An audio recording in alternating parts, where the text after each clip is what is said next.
It's Car Con Carne. Let's eat in the car. It's Car Con Carne. And now here's the star of our show, James Van Alstyne. This is like a TV commercial here, looking at the cheese dripping.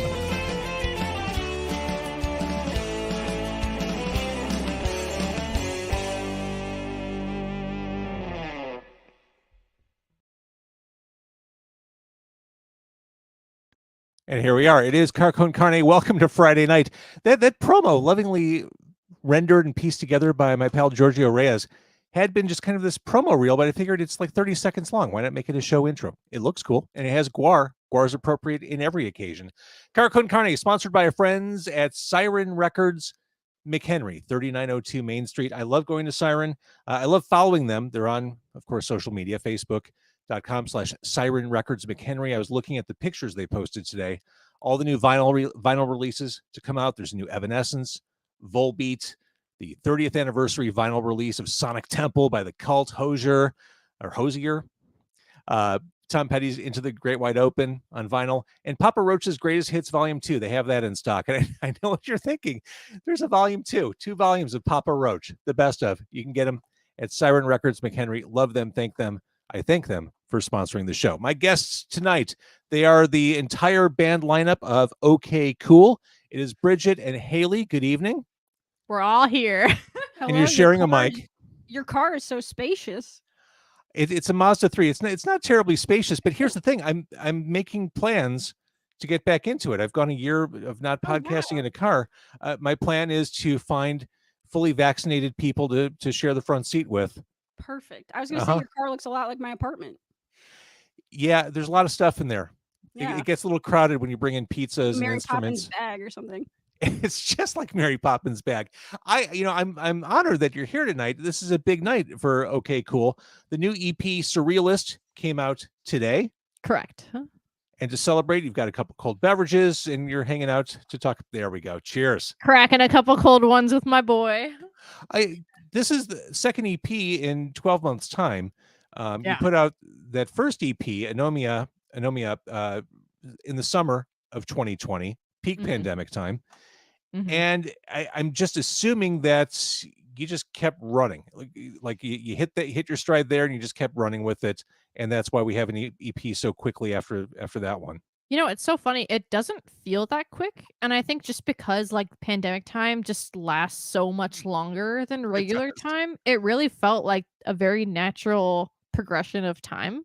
I don't know. Do you feel that way? Yeah, I think when we wrote the last one, we kind of weren't taking it as seriously, but then as soon as the pandemic hit, we had like quite a bit of time on our hands. So I guess it felt like a lot longer of time, but it's just because everybody was home and we had nothing going on. I want to dig into some of the music on this EP. It's another round of raw and reflective indie rock. But before we get there, a lot of us first came to know you both as the rhythm section of the Weekend Run Club.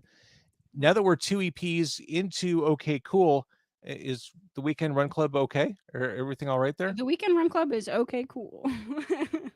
Yes, we're okay. We've also been writing with them. It's just a little hard to do because there's a lot of people involved in that, but we've been writing over the internets and just trading demos back and forth. But yes, I mean, we're definitely still in that band.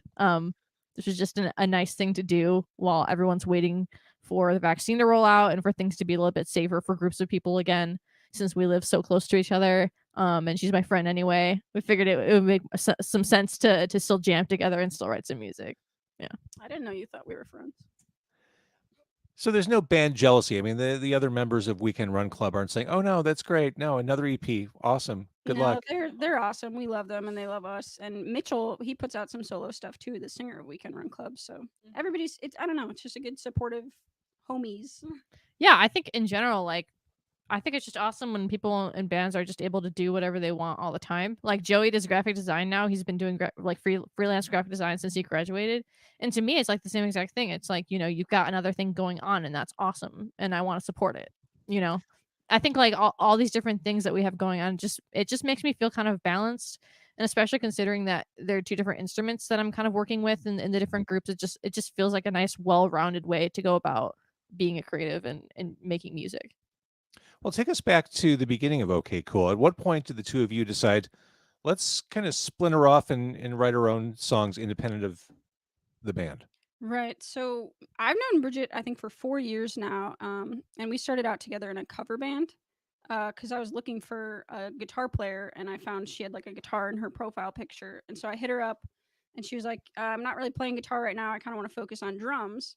So then when our drummer left, like a few months after that, I hit her up again and she was like, yeah, I guess I'm down. And that was like a full year later. Um, but kind of from that moment on, like we found we had like a lot of music chemistry and it just kind of like a really tight rhythm section and it really worked out. And we kind of talked about writing on our own pretty much from the start, but it was kind of like a far away goal, it felt like, because neither of us felt confident singing or writing on our own. But then You're over that now. sometime last year we just kind of decided like let's give it a shot. It's definitely scary, but once we like wrote our song Ice Skates from our last album, we just kind of fell into it a little more and it just all feels like practice, I guess. We're working on it. It definitely feels like I think like something that I feel like a lot is like a bull just kind of like bursting into a china shop. It doesn't belong there. It has no business being there, but it's there. And Did you make that expression? yeah, I actually coined that just now. But it just feels like this kind of thing where I guess maybe just because I started out on drums, but it just feels like I'm not supposed to be here. But I think that the only solution to that is just simply embrace the uncomfortableness and say, well, I'm doing it, I guess. Like some part of me thinks that I can do this, right? So let's just try it. I think that's just what I've kind of had to live with because no, like songwriting is still really hard and we're very beginners at it and I'm totally a beginner at singing. And it's just kind of this weird, I guess, interesting experiment where we're literally just putting out each stage of our like growth out to the world. But that is what it is. And I'm glad that people can appreciate those little steps that we're making as well. Well, it feels very raw. It feels very authentic. It feels very Thank you. honest. Thank you. Sure. In my description for tonight's live recording, what I wrote on Facebook was lyrics resonant enough to be familiar and obtuse enough to be non-committal. Like like that. I kind of know what's going on, but maybe I don't.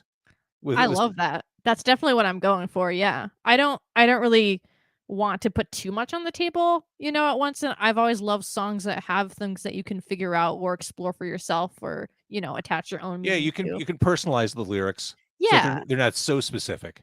I like the idea of lyrics being able to mean more than one thing anyways, So I think like it's an interesting thing to walk the line between, how surface level do I want to get here and how deep do I want to go here without, not acting like myself or not writing like myself.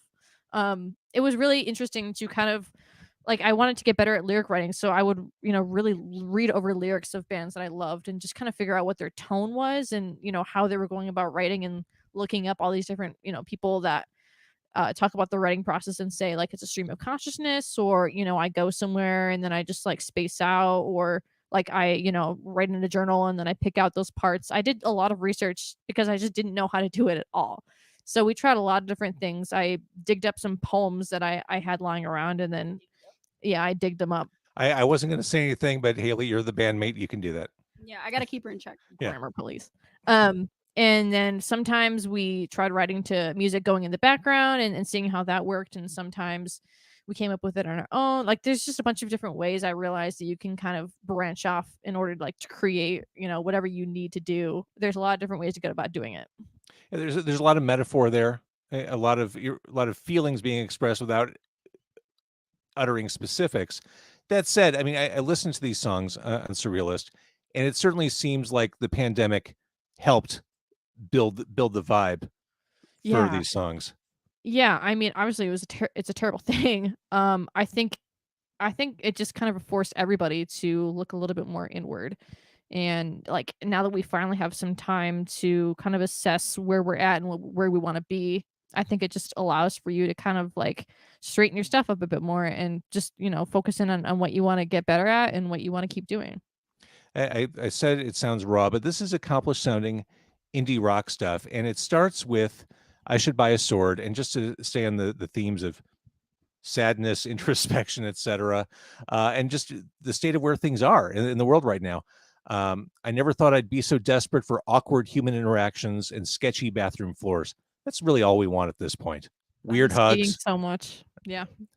house parties where there's just questionable things going on. Pee on in the Beth- floor. Pee Dude, on the just the floor. grossest basement show you've ever been to. Like, I would love to be back there. Sounds amazing, right? Yeah, like put me in a sweaty room of gross people.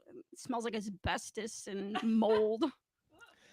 So again, I'm not going to push you, Bridget, for specifics, but "Hurts to Be" sounds like a really uncomfortable relationship song.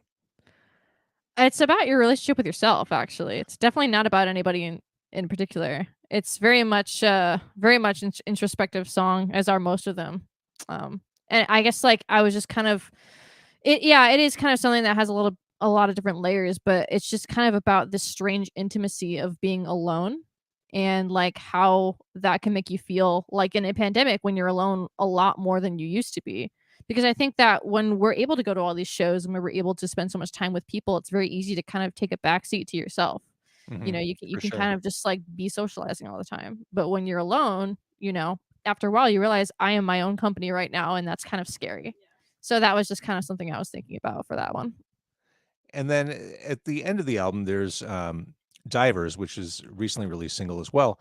It seems to end the album on another sad note, but this definitely strikes me as a very self-aware song. Oh Along my the lines gosh, of what I you're love saying. these words you're using. Yeah, that's definitely stuff that I wanted to go for, was authentic and self-aware, you know. Yeah. I mean, I love this line. You swim in the deep end with me, and I try not to say I'm sorry. And though we won't end up working out, I tread in the water for a minute. That's self-awareness right there. Thank you. So It's very sweet of you. Thank you. So looking at the pandemic from a glass half full perspective, because really, why the fuck not at this point? Yeah. I mean, you were able to put out 2 EPs. So yeah, it sucked that you couldn't play out, but what a fantastic moment for you two to come together and find your groove in this project, so that when you do emerge in this post-vaccination age we're stampeding toward, Yeah, we're getting close. you'll be ready. You'll Yeah, really have it kind of figured out musically. yeah. I mean, when we started writing the last one, it was, I think, like January and February. So by the time it was like getting ready to get put out, like all our first shows and stuff like that got canceled. But we were like right on the cusp of not being a pandemic band. But I don't think, like, without the pandemic, we definitely wouldn't have made Surrealist what it is, and it definitely at least would have taken more time. And what does it feel like today to finally have it out there and people consuming it? It's exciting. It's weird. It's like with music, I feel like there's a lot of stuff that people don't realize goes on kind of behind the scenes in terms of like marketing and, you know, recording. Like this process takes months and months. So for it to finally be out there is like really cool, but also really weird because I've known it for a while, you know. Yeah. But it's rewarding, and it's people have been really nice. So it means a lot. Oh my gosh, James, I tweeted it at Laura Jane Grace and she actually listened to it and sent me a nice comment. Like I was unwell after that. See, that's the internet as a force for good. Yes. When you Oh can my build gosh. community with people like Laura Jane Grace. Yeah. That was like that just happened today. So honestly, I'm still reeling from it, but that was absolutely insane. Now, for people who haven't heard Okay Cool, this is the hardest part of doing a podcast, in that I can't play music. I can't share. I mean, I'm talking about music, but because of the way copyright law works, Copper is so stupid. Yeah. it's so stupid. I can't share music on the podcast. So I would say to someone who maybe grew up in the 90s, Okay Cool is going to work for you. It's going to sound like all that cool shit you saw, the Double Door and Empty Bottle back in the day. Everyone else, this is the sound of authentic, heartfelt music. I love it. I think you struck a nerve. Nice job. Thank you. Thank you. That means a lot. Yeah. So, go ahead, Haley. Sorry. No, we took some influence from like a lot of that 90s stuff and a lot of stuff that's on like KQX in general, like the oldies. There's a The good amount- oldies. Stop. This No, interview's not- over. Not This interview's oldies, but you know, gone. KQX has like their old brand and then their like new branded alt stuff. So you know, the older stuff on KQX is what I'm saying. But yeah, there's a good amount of that in there, and then also just like alternative bands of today. And I think we were really going for just like a garage kind of DIY sound and feel. I knew there would come a day where that stuff I played on KQX back in the 90s, Nine Inch Nails, etc., would be to the next generation what Dion and Elvis were to my generation. And here we are. Holy shit. I mean, I wasn't born until 97, so Okay. I'm a 2000s baby myself. Shut up. not- I'm not. I'm Me not. too. All right. So, okay, cool. The new EP, it's you can listen to it on Bandcamp. In fact, I would recommend, even though it came out today, go buy it next Friday, because that's the next Bandcamp day, I believe. Yes. Wait it all- out. When all the royalties go directly to the artist. I love Bandcamp Day. I think it's a wonderful thing. I like they do it so often now. That's really nice. It is, I mean, for the right reason, but yeah, wow. I love it too. It's such an important thing. So next, you can listen to it now on Bandcamp, but buy it on Bandcamp next Friday so that these two talented artists get all the proceeds. All that cash All that money. I mean, I know you're already wealthy from Spotify, but there's extra Yeah. money to be made on Bandcamp. I'm running out of room to put my money, honestly. Oh, dude, we're so wealthy. It's overwhelming. Yeah, I mean, that Miller Lite is just stuff you had lying around. You've got the good stuff. Yeah, it reminds us of the good old days when we were. That's it reminds you of the struggle. That's a very Midwestern Yeah. thing about you. Mhm. That's your Keeps us Midwestern humble ethic. with all our wealth. Uh-huh. All right. Okay, cool. The new EP is Surrealist. We can listen to it now. It sounds great. And thank you for spending release night talking about it here on Car Con Carne. Thank you for talking to us. Our pleasure.